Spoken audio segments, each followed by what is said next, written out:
Good evening and welcome to SEMA Ignited. We call this gathering the After Party, and this is where you get to see and hear four vintage dragsters from the 1960s light off and fill the air with great smelling nitro exhaust. I'm Joe Schubeck, and I'm standing in front of a car I built back in 1964 and raced until 1965.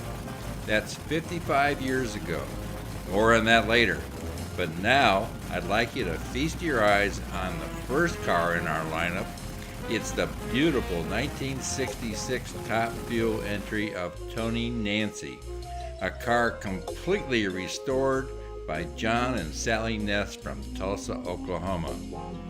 Tony Nancy, besides having one of the finest race car upholstery shops in the nation, was a very successful driver and won many championship events.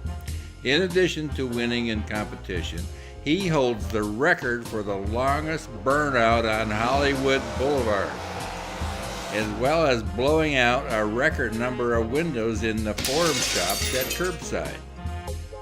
The windows were ultimately paid for by Bob Peterson, whose Hot Rod Magazine open house was being celebrated. Peterson asked Tony to open the program with this preposterous display of power and noise on Hollywood Boulevard. Thousands, including Hollywood stars and celebrities, watched in amazement. Now, we can't introduce Tony Nancy as he is no longer racing on this planet, but his best friend and stand-in driver, Harry Hibler, is sitting in the seat and will fire up Tony's car only a few moments from now. Harry is a mild-mannered person and a SEMA Hall of Fame member, but back in his driving years, he earned the name Hand Grenade Harry because he always raced with everything on kill. My circle of racing existed in the Midwest, and I only knew what was going on in California by reading Drag News, a drag racing weekly that covered the entire country. That's where I read about Harry and his many horrific engine explosions and fires, and I wondered how this man survived from week to week.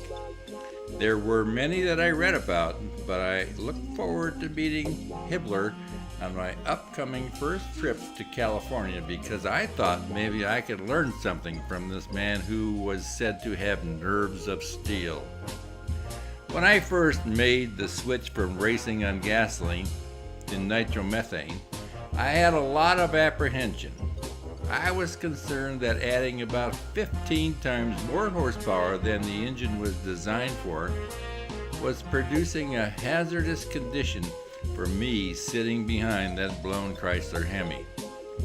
It was like buzzing through the traps at 8,000 RPM, sitting on a bomb ready to explode. In the shutoff area, I often thought, how lucky I made it through another run. Sometimes I asked myself, how would Hibler react? The answer came easy. I bumped up the nitro percentage another 10% for the next round. When we met, I discussed my anxieties, and I asked, Harry, do you ever get nervous when you're screaming through the lights with everything hanging out, wondering when that engine would blow right in your face? His answer I will never forget. No, he said, I have to tell you, I get my best feelings when I'm buzzing through the lights around 230 miles per hour, upside down and on fire. With that answer, Hand Grenade Harry became my new best friend.